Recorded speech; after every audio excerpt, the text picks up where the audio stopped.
ये लड़की महीने का 20 से 25 लाख कमाती है, वो भी सिर्फ फूड रिव्यूज वीडियोस बनाकर। आज मैंने बड़े रसीले संतरे लेकर उसका बर्फ का गोला बना दिया और वो कुछ ऐसे दिखता है, दिखने में तो काफी ठंडा है। पिछले कुछ दिनों में मैंने ना चाहते हुए भी काजल पांडे, सोफिया अंसारी, मुस्कान कारिया जैसे इतने सारे सो कॉल्ड इन्फ्लुएंसर्स के कंटेंट को कंज्यूम और ऑब्जर्व किया है ना कि मेरा दिमाग ऑलरेडी हिल चुका है। मैं अपने अंकल के साथ ट्रिप पे गई हुई थी और मैंने गाड़ी में उनका सामान खड़ा करके हटा दिया। मेरी भाई आजकल डंबल नहीं, मेरी सिस्टर को लेके वर्कआउट कर रहा है और ये मोटे मोटे डोले शोले किसी का नजर न लगे मेरे भाई को। इंडिया के कुछ बहुत ही फेमस इंस्टाग्राम कंटेंट क्रिएटर्स, शहर अलग, कंटेंट बनाने का स्टाइल अलग, लेकिन वही same targeted Indian male audience जो ना सिर्फ इनको देखते और शेयर करते हैं बल्कि इनके so called exclusive member only content के लिए भी अलग से पे करते हैं। अब इस पर हम वीडियो में आगे डिटेल में बात करेंगे, लेकिन पहले ये समझो ये लोग व्यूअर्स की उस डीपेस्ट डिजायर को टारगेट करते हैं जिन्हें इंसान चाहते हुए भी स्किप नहीं कर सकता। वेल, सारा खेल है डिमांड और सप्लाई का। लोग चाहे कितना ही इनकार क्यों ना कर ले, लेकिन अगर इस तरह के सेलेक्टिव कंटेंट की डिमांड मार्केट से खत्म हो जाए तो इस तरह के कंटेंट बनाने वालों की दुकानें अपने आप ही बंद हो जाएंगी। लेकिन नहीं, ऊपर से रेडिट पर या अलग अलग प्लेटफॉर्म पर लोग इन्हें कितना ही बुरा भला क्यों ना कह ले, लेकिन असलियत ये है कि इस तरह का कंटेंट कंज्यूम करने वालों की बिल्कुल कमी नहीं है और इस बात का प्रूफ मैं आगे इसी वीडियो में दूंगी। मुस्कान कारिया ने स्टार्ट किया simple and family friendly food reviewing contents, लेकिन व्यूज आए इतने कम। लेकिन जैसे ही कैमरा एंगल थोड़ा सा क्लीवेज फोकस्ड किया, बैकग्राउंड म्यूजिक थोड़ा सा सेडिक्टिव किया और कंटेंट में डबल मीनिंग टोन ऐड कर दी, इसे दबाने पर ही निकलता है। इसका स्वाद काफी सफेद, मीठा और मुलायम है। व्यूज अचानक से एक्सप्लोड हो गए, हर वीडियो मिलियंस में जाने लगी और ये कोई तुक्का नहीं है, ये ट्रिक हर बार काम की है। इसलिए मार्केट में मुस्कान जैसे और भी इन्फ्लुएंसर्स हैं। काजल पांडे ये मुस्कान से भी 2 कदम आगे, ये इनडायरेक्टली नहीं डायरेक्टली ऐसे डबल मीनिंग जोक्स मारती है। बॉयफ्रेंड मेरे नुकीले दांत देख के बहुत ज्यादा डर रहा था, मैंने उसे डेमो देख के दिखाया कि डरो मत, मैं दांत नहीं काटूंगी। वेल, इस लिस्ट में सिर्फ अनमैरिड या कम उम्र की लड़कियां ही नहीं, 2 बच्चों की माएं तक शामिल है। संतूर मॉम रचना ने भी सेम वही पैटर्न से स्विच किया। पहले नॉर्मल फैमिली कंटेंट, व्यूज काफी कम, देन कंटेंट शिफ्ट हुआ मॉम एंड सन के कंटेंट की तरफ and guess what, views exploded. और हाँ, इनका कंटेंट विजुअली इतना डार्क है कि इन्हें स्पेसिफिकली हर वीडियो में ये मेंशन करना पड़ता है कि ये मॉम एंड सन, क्योंकि इनका बैकग्राउंड म्यूजिक, इनकी क्लोजनेस, इनके पोज, इनमें से कुछ भी मॉम एंड सन रिलेशन को इंडिकेट नहीं करता। वेल, ये सब तो सिर्फ कुछ एग्जांपल्स हैं। पूरा इंटरनेट स्पेशली इंस्टाग्राम ऐसे कंटेंट और कंटेंट क्रिएटर्स से भरा पड़ा है। लेकिन अब सवाल ये है कि मेटा इन सब चीजों को मॉनिटर क्यों नहीं करता? आखिर क्या इंस्टाग्राम पर कोई सिक्योरिटी चेक है भी या नहीं? ये क्रिएटर्स इतना भारी पैसा कमाते कैसे हैं? क्योंकि इंस्टाग्राम तो कंटेंट क्रिएशन के लिए कोई पैसा नहीं देता। और सबसे मेन क्वेश्चन, क्या अब एक्चुअल कंटेंट क्रिएशन और वल्गर कंटेंट में कोई फर्क बचा भी है या फिर हम सब एक जैसी भीड़ का हिस्सा बन चुके हैं?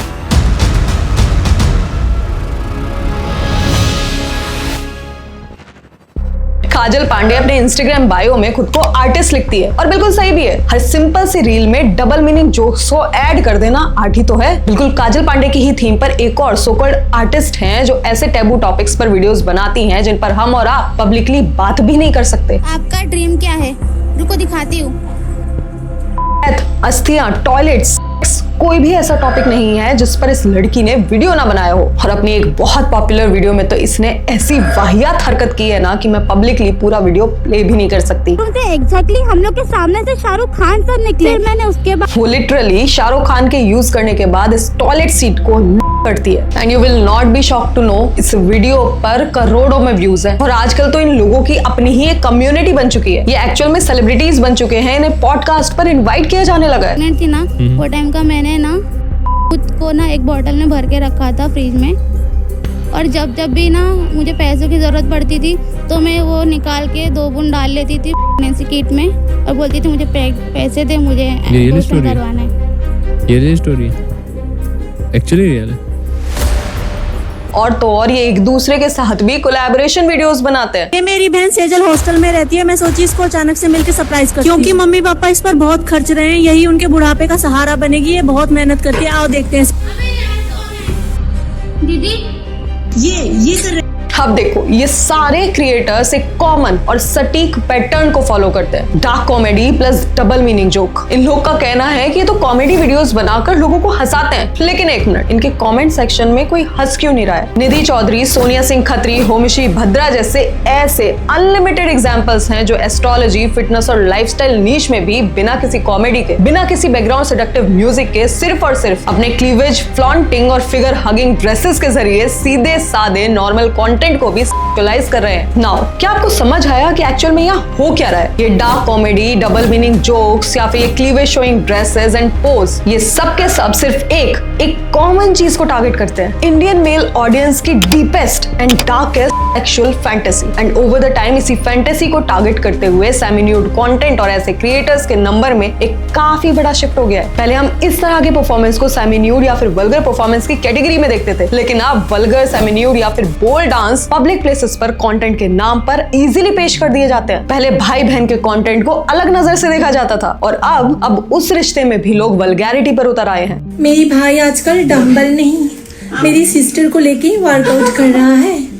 देखो ना कितना अच्छे से सिस्टर को लेके बाइसेप वर्कआउट कर रहा है, किसी का नजर ना लगे मेरे भाई को। टुडे भाई बहन कंटेंट इज नो मोर भाई बहन कंटेंट। तो अब समझना ये है कि ये सारा तामझाम, ये सारी वल्गैरिटी है किस लिए? वेल, पैसा। इस तरह के कंटेंट क्रिएटर्स का इनकम पोटेंशियल इतना हाई होता है कि कई सारे लोगों की एनुअल इनकम से भी ज्यादा ये लोग एक महीने में कमा लेते हैं। चलो आओ प्रूफ के साथ समझाती हूँ। 2026 में पब्लिश हुई इस रिपोर्ट के हिसाब से इंस्टाग्राम पर यदि एक क्रिएटर के 1 मिलियन से ज्यादा फॉलोअर्स हैं तो वो इजीली एक पोस्ट या फिर एक रील का बहुत आसानी से 1 से 10 लाख रुपए तक चार्ज कर सकता है। एंड ट्रस्ट मी, ब्रांड्स ये अमाउंट देने के लिए तैयार भी रहते हैं। लेकिन सच बताऊं, अब ये ब्रांड्स तो इनकी अर्निंग का सेकंड बेस्ट ऑप्शन बन गए। फर्स्ट बेस्ट ऑप्शन है फैन सब्सक्रिप्शन, जहां ये डायरेक्ट ऑडियंस से पैसा लेकर अपना एक्सक्लूसिव कंटेंट शो करते हैं। जब आप इनके इंस्टाग्राम अकाउंट पर जाओगे तो आपको एक ऐसा आइकन दिखाई देगा जिसमें मेंबर ओनली कंटेंट दिखेगा एंड जिसके थंबनेल्स ही इतने सेडक्टिव होते हैं। Although they are blurred, still अपनी मेल ऑडियंस को फिजिकल थ्रस्ट ट्रैप में फंसाने के लिए काफी है। इस मेंबर ओनली कंटेंट को देखने के लिए कोई भी इनका मेंबर बन सकता है, बस उसे महीने के कुछ 400 से 500 रुपए पे करने होंगे। और अगर आपको लग रहा है कि कौन ही इस तरह के कंटेंट के लिए पैसा देता होगा, तो यहाँ आप गलत हो। मुस्कान कारिया अपने सब्सक्रिप्शन के लिए चार्ज करती है 390 रुपीज पर मंथ और इनके टोटल सब्सक्राइबर्स है 3168। तो अगर एक मोटा मोटा कैलकुलेशन करोगे तो इसकी अर्निंग है 12 lakh per month. ख्यातिश्री charges 390 per month, earning 4.5 lakh per month. और ये सब तो सिर्फ सब्सक्रिप्शन से है, बाकी ब्रांड्स, कोलैब्स, उनसे मिलने वाला पैसा अलग है। लेकिन क्या आपको अभी भी समझ आया कि पूरा गेम एक्चुअल में है क्या? चलो इस स्टडी से समझते हैं। 2024 में वॉल स्ट्रीट जर्नल ने इंस्टाग्राम पर कुछ नए माइनर्स के अकाउंट क्रिएट किए। पूरे 7 मंथ्स तक उन पर एक्सपेरिमेंट किए गए, जिनमें होम फीड पर आए नॉर्मल कंटेंट को स्किप कर दिया गया और सेडक्टिव और अडल्ट वीडियोस को ज्यादा देर के लिए देखा गया। And you know what, scrolling start करने के सिर्फ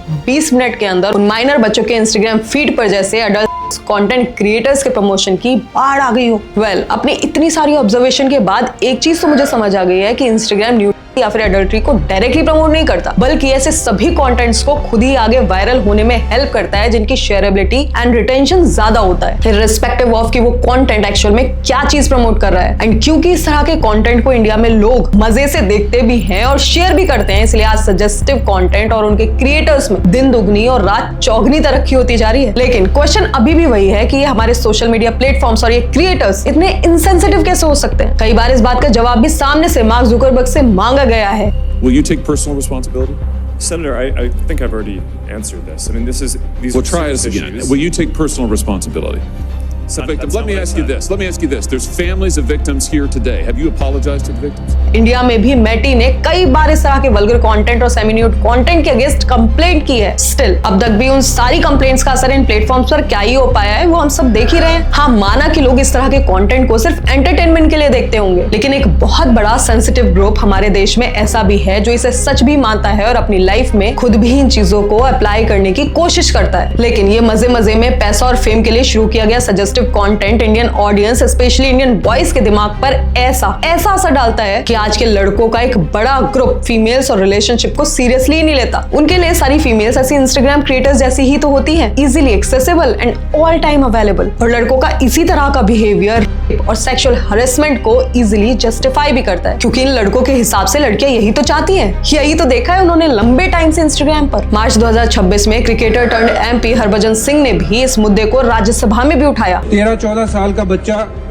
जो अभी जीवन के सही और गलत सीख रहा है, वो सोशल मीडिया पर लगातार अश्लील वीडियो और तस्वीरें देखता है तो उसके मन में महिलाओं के प्रति सम्मान की भावना कैसे जाग सकती है। उनका कहना था इस तरह का ऑब्सीन कंटेंट इंडियन बच्चों का, स्पेशली बॉयज का, फीमेल्स एंड रिलेशनशिप को देखने का नजरिया तक बदलती जा रही है। लेकिन ऐसा भी नहीं है ये सब सिर्फ व्यूअर्स के लिए या फिर सोसाइटी के लिए खतरनाक है, बल्कि ये क्रिएटर्स खुद भी अपने इसी कंटेंट की वजह से सेफ फील नहीं करते। जब घर से बाहर निकलती हूँ मुझे लगता है कि कोई मुझे मार वार देगा। वीडियो अपलोड करती हूँ तब तो मुझे लगता है कि मेरा आखिरी दिन है। जो लोग ऑनलाइन इन क्रिएटर्स को शौक से फॉलो करते हैं वही लोग पब्लिकली इन्हें मारने पीटने पर उतर जाते हैं। मनीषा डांसर, इसके इंस्टाग्राम पर 2 मिलियन फॉलोअर्स हैं, मिलियंस में व्यूज, हजारों लाखों में शेयर्स, यानी लोगों को इसका कंटेंट तो पसंद आ रहा है, लेकिन सिर्फ सोशल मीडिया पर। लाइव पब्लिक प्लेसेस पर ऐसी हरकतें इसी डांसर के लिए कई बार उल्टी साबित हो चुकी हैं। कई बार पब्लिक ही इन्हें नहीं छोड़ती तो कई बार पुलिस ही खुद इनके अगेंस्ट डायरेक्ट एक्शन ले लेती है, लेकिन गिरफ्तार होने के बाद भी इनके स्वैग में कोई कमी नहीं आती। अब देखो, ये सोशल मीडिया, ये इंस्टाग्राम, ये सब एक बहुत बड़ा समुंदर है। इसमें बहुत अलग अलग तरह के लोग हैं, लेकिन प्रॉब्लम तब आती है जब कुछ पर्टिकुलर टाइप ऑफ कंटेंट पूरी की पूरी जनरेशन की कंडीशनिंग ही उसके हिसाब से करने लगता है, स्पेशली छोटे बच्चों की। एक्चुअली ये पूरा का पूरा एक जनरेशनल और कल्चरल शिफ्ट है जो शायद अभी नजर नहीं आ रहा। हमें लगता है कि अरे 1-2 मिनट की रील तो है, इससे क्या ही फर्क पड़ता है। वेल, जस्ट अंडरस्टैंड, हम सिर्फ ये कंटेंट देख नहीं रहे हैं, we all are observing it. ये हमारी पर्सनैलिटी, हमारे थिंकिंग पैटर्न को इन्फ्लुएंस कर रहा है। तो चलो, अब अगर इस वीडियो में आप यहाँ तक पहुंच गए हो, इसका मतलब है आप सच में इस इशू के लिए सीरियस हो। किसी भी इशू को सरकार पर, सोसाइटी पर मत देना